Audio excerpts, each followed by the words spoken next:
لملقي برنامج براشكاويدا طيب جبار قسە لەسەر ئاستی ئەدەبی کوردی و دامەزراوە ئەدەبیەکانی کوردستانەکات.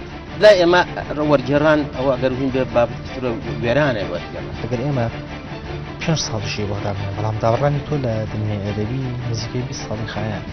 ئەنجا من بەهرەکان تری چێ ئەدەبێکی بێشوماری مستەوا نزمیش بڵاوە بێتەوە.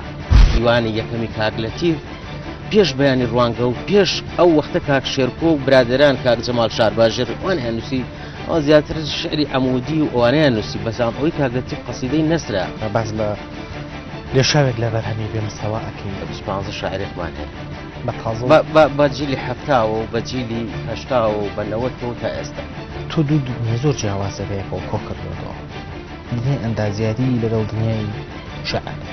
برنامج بەڕاشکاوی شەوی یەکشەممە کاتژمێر 9:05 لە NRT و پێشکەشتان دەکات.